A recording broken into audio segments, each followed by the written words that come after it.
Hey everyone, welcome back to a new video. Before we get started in today's stories, I wanted to mention something. So a good friend of mine and also a fellow narrator here on YouTube, Being Scared, is actually working on a movie. Yes, he's making a horror movie. When he told me about the movie and showed me the trailer, I was actually pretty blown away and I thought it looked awesome. Him and the cast and crew are actually trying to raise funds to actually put this movie in theaters. So if any of you want to donate and help make that happen, you can go to the Indiegogo link in my description. I think the movie looks awesome and has a lot of promise. I would go ahead and play the trailer right here for you guys, but I'm not sure if I'll get copyright striked or not. So I'll just have a link to the trailer in the description as well. If you like the trailer, leave a comment down below. And again, if you want to support this film and actually see it in theaters, be sure to click the Indiegogo link down in the description.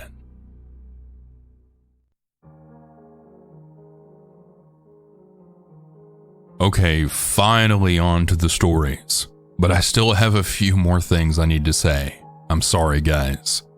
This is a dark one. I haven't done any dark stories like this in quite a while, but some of these stories do mention sexual assault. So if you don't want to hear stories like that, please just skip off this video and listen to something else. Or you can just skip the stories that have that. I'll have the stories that mention that content labeled in the timestamps in case you want to skip those specific stories. The very first story is one of those stories. All that being said, if you're ready to get started, let's get into the stories. And remember to always stay hungry. This isn't something that I would normally share, and I hope that I don't regret it somehow. I'm not sure if anyone will hear this, but I'm sharing it in hopes that it'll inspire someone to stay safe, safer than I was. I'm not really sure if trigger warnings are needed or suggested here, but just out of consideration of others, I'd like to warn everyone that I'll be briefly mentioning sexual assault, with as little details as possible. 1 year ago around this time, I was bored and scrolling the web when I decided to go on Omegle. Nothing unusual for me. Omegle was a now shut down website that allowed you to talk to strangers via video or text chat. It was around for a long time, and I used it frequently when I was younger as a time waster. There were plenty of creeps on there, sure, but I've had an equal amount of pleasant interactions and conversations on that website. On Omegle, you could type in tags, basically the keywords that describe the type of conversation or person you're looking for, and you can match with someone with the same ones. I always used alt for alternative. I feel like it weeded out a lot of rude people and connected me to more people my age. For reference, I was 19 at the time. I connected with someone who called himself Kane, and we started chatting via text. He said he was 23 and I said my age back. We exchanged some small talk, and before I knew it, we were talking all night, and I mean all night. We lived in the same time zone, and I'd stayed up until about 6 a.m. chatting about philosophy and life and our interests just because he was entertaining and I was having fun. We were talking about our general areas that we live in, and he said abruptly, "We should meet up sometime." I laughed, but it turned out he was serious. And it turns out we only live 3 to 4 hours away from each other, so he was really considering this. I'm an anxiety-ridden person, but for whatever reason, I thought that he might be normal due to the fact that I had just spent hours and hours talking to him and didn't pick up on any red flags. So I said sure, why the hell not? I know, this isn't an incredibly stupid mistake. I have a big heart though, and I frequently make the mistake of giving others the benefit of the doubt. So just like that, we had started planning a camping trip. He was set on doing it just days after that morning because that's when he was off work next. I agreed because I didn't have anything to do at the time. I asked for his number so we could talk somewhere else other than Omegle about the trip. He gave it to me. I texted it, and I noted the messages showed green on my iPhone. This indicated that he was using a Samsung or Android. Teasingly, I said something along the lines of, "What's up with the Samsung?" After a few minutes, he texted back saying that he had 2 phones and that one was for work. That was the first red flag that went off in my head. Why would he need 2 phones for work at his age? I mean, of course, there's possible reasons, but it just set off that intuitive feeling, one that I regret not listening to. I asked what his job was, and he said that he worked for the state. He added that he isn't allowed to share details about his job because he signed papers saying that he wouldn't, and that he could get fired if he were to violate this agreement. I was still weary of this, but I just figured that he worked for a police station or the town council or something to do with law enforcement, and that I was probably just overthinking. Days passed and the date for our camping trip approached quickly. He wanted to take me to someplace close to where he lives, Nimham Mountain in New York. Don't worry, this isn't near my house at all, and I don't give a damn about violating his fake privacy after what he took from me. Obviously, I wanted to do at least a little research about where I was going, so I popped the name into Google. A bunch of results popped up about the soil on Nimham Mountain being contaminated with arsenic due to the old mines in the area. All of the government and state articles I read said that it was still safe to hike there and that you should wash your skin and shoes after hiking. I still had a feeling of unease about the whole thing though. I texted Kane and asked him why we were going to some place that could potentially be dangerous. He assured me that nothing would happen, and he said he chose the spot because it's somewhere he and his friends frequently camp. This slightly reassured me. He does know the area better than me after all. My parents are definitely over-suspicious of everyone. Strict is also a safe word. For good reason though, they're just protective. I told them that I was going to meet up with a friend that I met over a video game, and that I already knew him for a month. I knew this would be less likely to freak them out than the truth. They were adamant that this was a horrible idea, but finally let me go off when Kane pulled into my driveway. He didn't come inside and waited outside of his car for me. After a brief introduction, my mom rushed out to meet him and asked a few questions about the area we were headed off to. Then we were off. We pulled into a Starbucks by my house so he could get a coffee, since he was really tired from the drive up. We sat in his car for about an hour and a half afterwards. During that time, he had asked me to rate the playlist that he put on, and he showed me how he writes down every song that he likes in a little notebook that he kept in his car. I thought it was weird, but kind of sweet. Like, what guy these days writes down songs? After an hour or so passed, I told him we should get going so we can get to the campsite before dark. He just kept saying 5 more minutes. After about 30 minutes of insisting we needed to leave to make it on time, he finally let us start on the road. While we drove the 4 hours up to our destination, Kane mostly talked about himself. He told me long stories about his friends and a girl that he used to date that he doesn't like. I thought that was strange. Who talks about another woman to a girl like this? After telling stories for about 2 hours, I tried to deviate to a brighter topic, and I asked what kind of things he's into hobby-wise. I already knew the stuff that he told me online, but I was trying not to suffer from awkward silence or any more of his weird ramblings. He said that he thinks that eating healthy is important and that people who eat junk food are stupid. He also says that he only wears sustainable clothing that's made from cotton or wool. I don't have a problem with being sustainable, but he was saying it in a really obnoxious way. Then he turned to me and asked the first question about me since we got in the car. So what brought you to Omegle? I told him that I was bored and that I like meeting new and interesting people, and that was about it. He nodded slowly in thought and grinned, showing the most expression that I've seen on his face so far. He said that he likes to go on Omegle and tell people that he's a soldier in Russia, and that he was torturing people as he spoke to them. I kinda just sat there in silence and just stared at him, waiting for him to say that he was just kidding and that he just has some messed up sense of humor. But he didn't. He just laughed and said, "What?" As we neared the campsite, I mentioned that I was getting kind of hungry. He said that we can stop at a Whole Foods before going to camp for the night. In my head, I sighed about this, knowing he was probably going to judge me for whatever I picked out there. But it wasn't a problem for me, and I was hungry, so I agreed. In Whole Foods, he made me pay for both of our meals because his card wouldn't work there. He didn't even try. This annoyed me, but I was just eager to get to camp, so I paid and we sat down outside to eat. After about an hour, we were finally ready to get to camp. We drive up the mountain and he pulls into a small parking area with about 3 spots. Cars were parked there, and older men were surrounding the cars smoking weed. Nothing they were doing was wrong, but it just made me uncomfortable that they were there so late at night. Before I could even mention it, Kane says that it's too cold for him to carry our supplies to the campsite and set up camp, which was only about a 10-minute walk. I was taken aback by this. I then said, what do you mean? I'll help you. We didn't come up here for nothing. He insisted, and he told me to get out of the car to feel how cold it was. He said it would take a while to pitch our tent, and that it was too much for us. There was no way that I was getting out of the car and facing the men in the parking spot next to us, so I rolled down the window halfway and then stuck my hand out.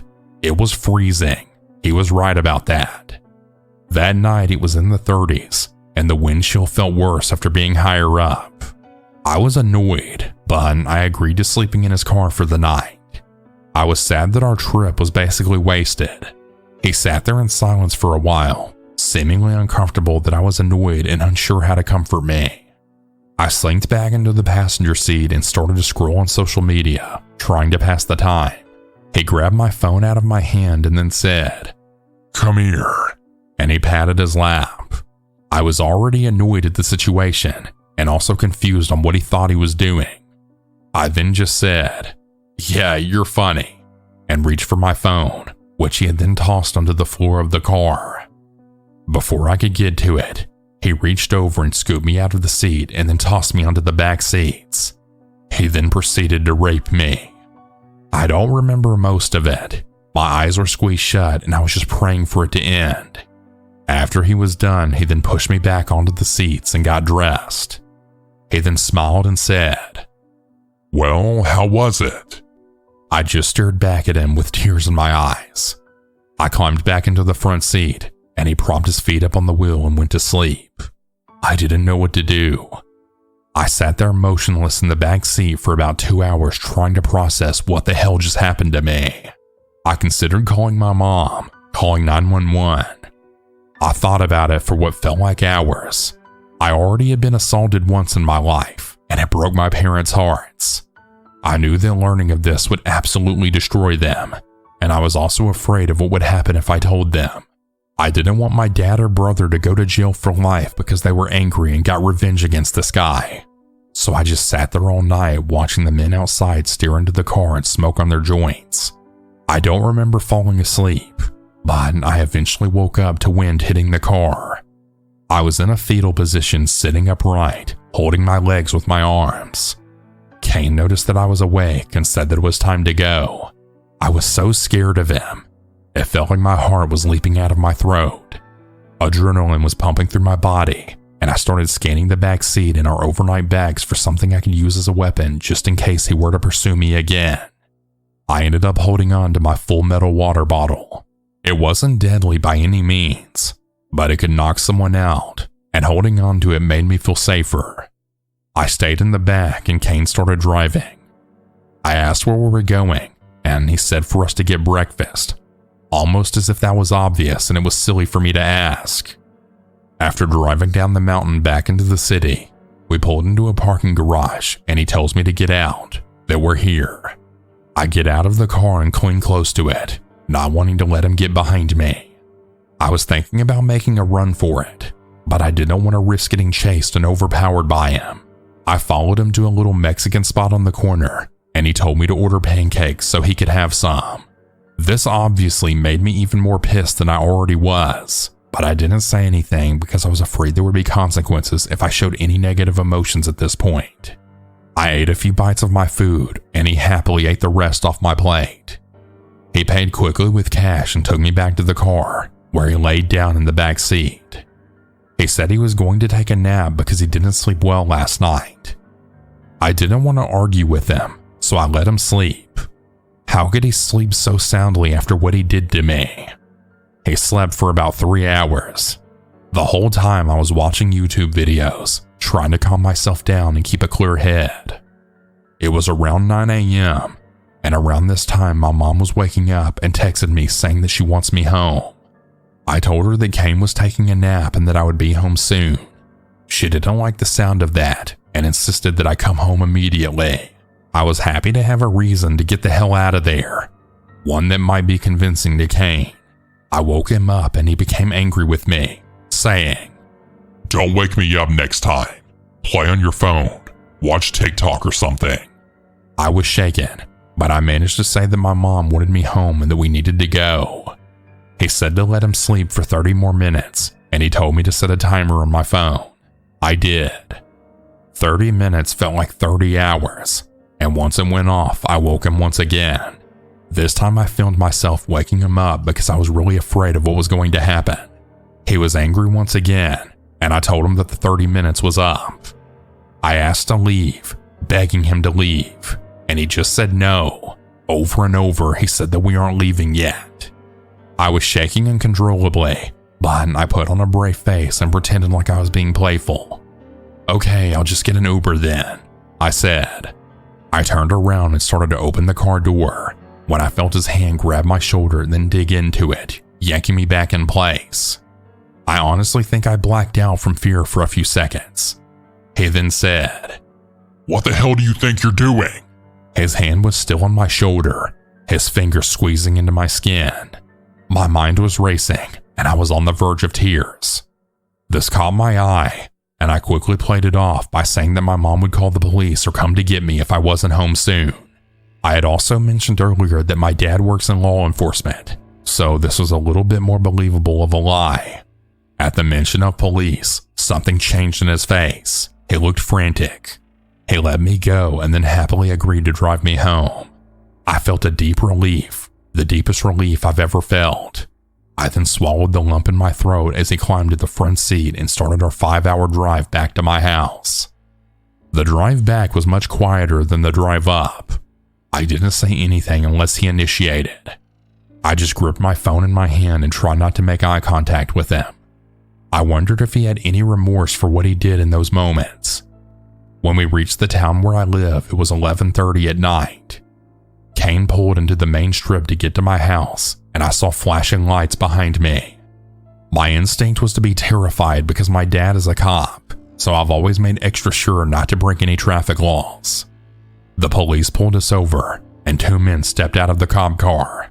I frantically rolled down my window so they could see my familiar face, the daughter of their boss. One of them greeted me and looked both concerned and disappointed that I was in the car with someone getting pulled over. The other cop told Kane to get out of the car while I explained what we were doing out so late. I spared the illegal and horrific details. I was tired, scared, and I needed to be safe in my own home. I also didn't want them waking up my sleeping dad with such bad news. I overheard the second officer ask Kane about his info, when he then said, "What's your name, son?" Kane fumbled and he said to speak up. The name he gave was not Kane, and he told the officer he was 22, not 23. My heart sank into my feet as I sat motionless while they explained to Kane that he missed a stop sign and that they're letting him off with a warning. They told me to get home, and I nodded my head. When we pulled off, I let my emotions take over, and I started screaming at the stranger I was sitting next to. "Why did you lie to me? What the hell's wrong with you?" He looked distressed from the volume of my yelling, and he told me to calm down, that he was sorry he lied. He said that he only lied about his identity for his own safety. That honestly baffled me, considering that he had just assaulted me. I screamed at him all the way to my house, and as we pulled in, I threw the car doors open and started throwing my stuff onto the lawn, desperate to just get the hell away from him. He tried to talk to me, to offer more pitiful excuses for his disgusting actions, but I screamed at him to get the hell away from me and that I never wanted to see him ever again. I gathered my stuff off the lawn and then hauled it into my room while my parents slept soundly, unaware of the terrible secret I had. I woke up my mom and told her that I was home as she requested. Once I got to my room, I broke down. What happened to me was starting to sink in. As I was sobbing silently into my blanket, My phone lit up with a text from Kane. It read, I'm sorry what happened. I really am. If it makes you feel any better, I just got pulled over, so that's my karma, I guess. Let me know if you want to talk. I felt a wave of nausea hit me like a train. I screenshotted the message, blocked his number, and deleted his contact. I haven't heard from him since, and I haven't hung out with anyone since besides my boyfriend, who thank God is normal. I still think about what happened almost every day, and I still feel sick when someone I don't know gets close to me, even if it's just a stranger passing me by in the grocery store. I know that what happened was the product of my own irrational teenage actions. I know that I shouldn't have met up with someone that I didn't know, but I really had faith that he would be a normal person, somewhat at least. I wish I would have listened to my instincts and to my parents' warnings. I don't know what would have happened if I didn't make up that police story, and I don't even want to think about it. I will never meet up with someone I don't know again. While trying to cope with what happened to me, I had Googled Nimham Mountain again. I found a link that said, Kane Mountain, North Trail Loop, New York. If you made it this far or you take anything away from the story, please let it be this. Trust your instincts. Trust your gut. If something feels wrong, it probably is. Don't meet up with strangers no matter how good they look or how normal they seem. This was a lengthy story, and I apologize for that. It was hard for me to share that after all this time, after carrying this secret for so long. I'm doing this in hopes that it inspires someone out there to follow my advice and help keep themselves safe. What happened to me was disgusting and horrible, and I never want it to happen to anyone else again. That being said, Kane, screw you, and I hope you're rotting in jail or hell right now. I want to assure everyone that yes, I am getting the help to cope with what happened. I go to EDMR therapy weekly, and my doctors, therapists, and psychiatrists all know about the event. I'm not really interested in sharing my story with my parents or friends, as it would just cause me even more pain. I'm doing well now, and I'll continue to get support. I never heard from Kane after the night I got home, thankfully. He's been pulled over multiple times that I know of, so his name is already in the police database. I pushed myself to share this story in hopes of spreading awareness about online safety and trusting your instincts. I give everyone permission to share my story. Share it with your little sisters, cousins, nieces, every young woman in your life who might make the same mistakes that I did.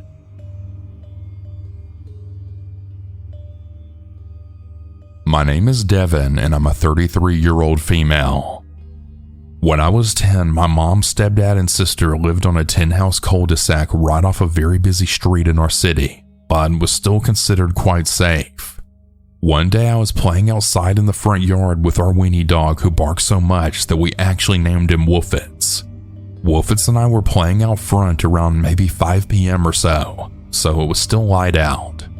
All of a sudden, a black sedan came pulling up in front of my house, and then a middle-aged man got out and started walking towards me, asking if I knew where Gary lived. I replied honestly, telling him that I didn't know anyone by that name, and that he must be mistaken. As I'm telling him this, he continues walking closer and closer to me, asking me if I can just hop in his car and help him find Gary's house because it's one of his son's friends and he can't get a hold of him. I repeatedly told the man no and that I didn't have any information to help him. Keep in mind, Wolfitz is outright losing his crap the entire time and causing a ruckus. Right about that time, he had made it to about 10 feet away from me, extending his hand and still attempting to coax me into the car with him. My mom, who was in the middle of making dinner at the time, finally came storming out the front door yelling at Wolfitz to stop barking, at which time the man then saw her and he immediately ran to his car and sped off. You would think that would be the end of it, right? No. That same sedan came back circling up and down our whole street every single day for the entire following week. My parents eventually reported it to the police, but nothing ever came of it. Stay safe out there, everyone, and especially keep your little children safe. For this story, I'm going to refer to my sister as S instead of using her real name. It was a warm summer afternoon in 2014 in Australia. I was around 7 years old and S was 10. My mom had just gone to the shops with my grandma and other sister. S and I were sitting on the couch wondering where our dog Patty was. We looked around the house and outside. For some explanation, my grandparents' home was on top of a hill, with houses on each side of their place and also houses across the road. The house sat back off the road about 20 meters with 2 gates on each side that led down the driveway to the backyard. We walked out onto the decking that overlooked the street and we realized that one of the gates was open. So us being kids and in a fairly safe area, we decided to go for a walk to try and find our dog. Once we left through the gate, we turned right, and about 50 meters down the road was a street on our right side. We decided to walk down there to see if we could spot Patty, when an old white car sped around the corner and then stopped about 20 meters in front of us. Both the driver and passenger doors opened, and then 2 men hopped out looking to be in their early to mid-30s. The driver was a smaller guy while the passenger was more of a bigger guy. The bigger guy asked if we were lost and if we needed a lift home. Now, being aware of stranger danger, we told them no, we didn't need a ride as we just lived around the corner. They insisted that we get inside, but as we said no again and started backing away, the bigger guy then started yelling at us to get in the car. We said no once more and he then picked something up and threw it at us, but he missed. He once again then told us to get in and started walking towards us, so we began running. As we got about 20 meters up the street, I looked back and I saw that the smaller guy seemed to have some sort of weapon and he was now running at us. Was it a gun? A knife? I can't remember exactly what it looked like, except that it was all black and about 25 centimeters long. I just told S to run faster. We were gaining ground on him. Once we got to the end of the street, we ran into the front yard of someone's house and then hid behind their fence. We heard their car start up and then drive down the other end of the street. We then decided to book it home. We got to the gate and Patty walked up from the left side of the road. We grabbed him and then ran inside. I forgot to mention that my grandpa was still in the house. We called out to our grandpa and he then came up from down in the shed. We told him what happened and he just told us to go wait upstairs as our mom would be arriving home any second. We sat at the window looking out for the car as we were going to try and get the plates if they happened to drive past to report to the cops. Lo and behold, they drove past, looking out their windows, I'm assuming looking for us, and they went around the block a few times. The car was all dirty, so we only got 3 letters of the license plate. We called the police once Mom got home and told them everything, but unfortunately, nothing else ever came of the situation. I know this story isn't as exciting as the others, but it sure was the scariest thing to ever happen to S and I. I'm very glad that we knew when something was off and didn't get in the car with the strangers.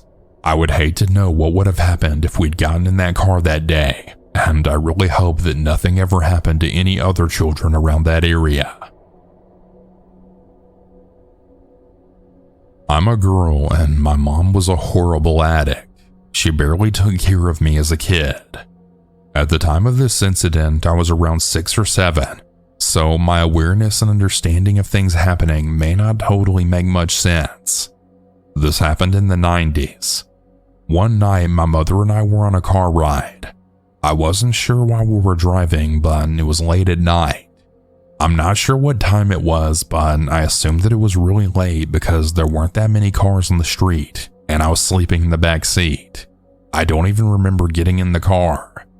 My mom drove up to some sketchy house and then left me in the car for what felt like forever. Suddenly, the car door swung open and someone violently grabbed me by my arm and then yanked me right out of the car. I started screaming and crying until the man that grabbed me looked me in my eyes and then said, "Be quiet and don't try and run or I'll kill you." He had a scruffy beard and looked like a madman. I was scared to death, so I listened. He held me tight by my arm, shut the car door, and then walked with me down the street. I looked back at the house my mom was in, hoping that my mom would come out at the last second and just save me. I looked at the house as long as I could, as the man dragged me further and further away. As we walked down the street, I wanted to cry, but I was in shock and in fear. I didn't know what to do.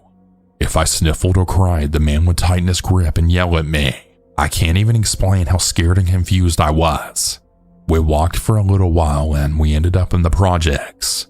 The projects were a bunch of buildings crammed together in a crappy neighborhood. We walked into one of the buildings and then walked up a flight of stairs. My legs and feet hurt like hell, but again, I was way too scared to stop moving or complain. We walked up another flight of stairs when I saw some random guy smoking a cigarette in the stairway. Then without warning, the guy that kidnapped me fell to the ground. It happened so fast. I didn't know how the kidnapper fell to the ground so fast, but the next thing I remember is the cigarette guy was punching and kicking the kidnapper in his head and face. The kidnapper was out cold. Cigarette guy picked up the kidnapper by the back of his jacket and then threw him down the stairs. You have no idea how scary and violent it is to see an unconscious man fall down the stairs. To this day, I still have a fear of falling down the stairs. He bled everywhere. I still have no idea how that cigarette guy knew to help me, but I'm glad he did. Maybe he just picked up on something and had a bad vibe, but he acted instantly. The first second he could, he attacked my would-be kidnapper. Cigarette guy starts pacing back and forth, swearing at himself, gritting his teeth, and then clenching his fists. I thought he was mad at me, so I started to cry. He then looked at me and said, Okay, shut up. He had an attitude, so I listened to him out of fear. I wasn't as scared of cigarette guy as much as the bearded guy, but I was still in fear of him. He started to ask me questions with an attitude like, Why are you out this late? Where are your parents? Why would you ever talk to strangers? I was in so much shock and confusion that I couldn't answer the man's questions correctly. He asked if I knew my way home, but I told him I didn't. I told him a broken story about what happened, and somehow with the information I gave him, he knew where my mom's car was. The only thing I remember about the road is passing a house with Christmas lights on it, despite Christmas already being over. I think he knew the area well enough and figured out where I needed to go from the information, but I honestly don't even remember telling him about the Christmas lights. Anyways, he told me he would take me back if I promised over and over that I wouldn't tell the police that I saw him or anyone that looked like him, and he made me promise that I wouldn't even tell the police anything. He had an attitude. I didn't care what he asked me. I just wanted to go back to my mom, so I agreed. I followed him down the stairs. The bearded guy was still laying on the ground bleeding at the bottom of the stairs that the cigarette guy threw him down. He wasn't moving at all. For all I know, he was dead, and I hope now that he is.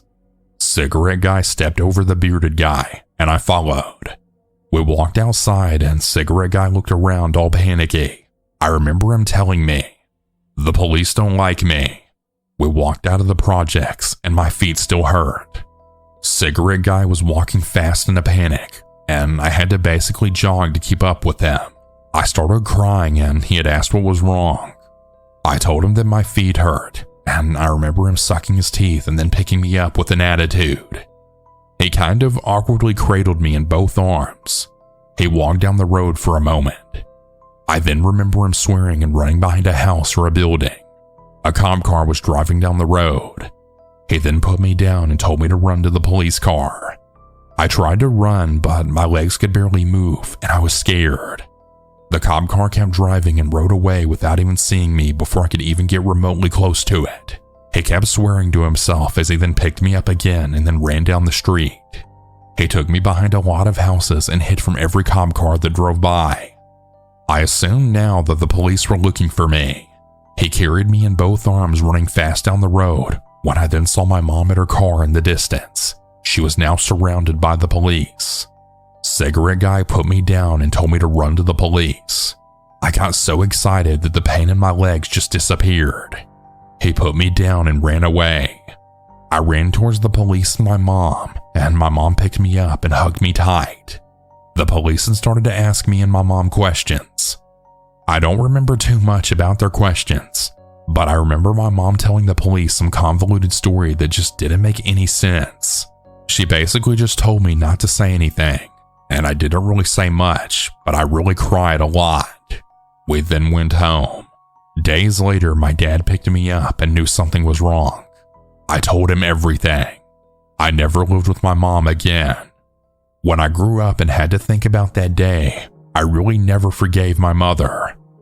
Not too long ago, I had asked my dad what he remembers about the situation, and he told me what he thinks happened from what I explained to him a few years ago. He said that my mom was on a drug binge, I got kidnapped, and that someone saved me, but the person that saved me had warrants for his arrest, and that he wasn't actually mad at me, he was just really frustrated with his own situation that he had to deal with. Imagine being a criminal on the run and now you have a kidnapped girl with you and you just beat up a guy half to death. If he would have gotten caught with me, he could be in jail for my kidnapping. With my mom lying and me being in shock and confused, I wouldn't be able to tell them that the man helped me because while it was all happening, I didn't even notice he was helping me. To the man that saved me, thank you. And to the man that tried to kidnap me, hopefully I never see you again. Update. I think that I found Cigarette Guy. Someone on Reddit knows a man with a similar story. I really hope both people are the same. So far, it actually looks like it's the same man that saved me. I'll keep everyone posted. Update number 2. I finally received confirmation. I found Cigarette Guy. Recently, someone commented on my original post claiming to know someone who could be Cigarette Guy because they had told a similar story to mine. The locations and small details that I left out seemed to match up. I simply had to wait for the commenter to get in contact with hopefully the Cigarette Guy. The way the commenter knew him was that they were online friends and played video games together. The commenter was on a work trip, so he couldn't contact Cigarette Guy for a few days. So I had to wait for a little while for contact to be made between them. Today, the commenter got in touch with me and he told me he talked to Cigarette Guy, and he said a few more details that confirmed that it was the same man that saved me when I was a kid. I'm so excited that I don't know what to do with myself right now. I'm currently waiting to get his phone number so I can talk to him. I want to thank him and see how he's doing. We talked a little bit between his friends sending messages back and forth, but we're trying to set something up so we can actually speak to each other personally. I just wanted to thank everyone for their nice words and well wishes. I'm very thankful for everyone interested in my story because it actually ended up reaching someone that knew the person who saved me, and we have the chance to be back in contact after all these years. Final update. I had the chance to talk to him a few days ago. He was cautious and he didn't know if he could trust me, but after a little while he opened up and we then talked for a good amount of time. There's a lot of questions that he answered for me, but I'm not sure exactly what he would feel comfortable with me sharing with everyone, so I plan on speaking to him again soon and asking him what he would want. He's in a better position in life and he handled his legal troubles. He's doing a lot better now in his life, and I'm just still so grateful that he saved me and we were able to reconnect. He really did save my life that day.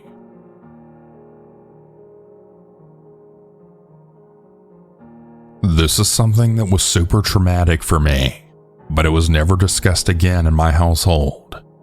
I was talking with my mom about it the other night, and she still didn't really say much. I thought I would share my thoughts with you all. When I was 13, I got a Dell desktop for school.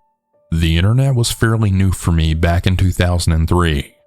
AOL, MySpace, Yahoo Messenger, AOL chat rooms. 16 female Cali anyone? AOL chat rooms was where I went.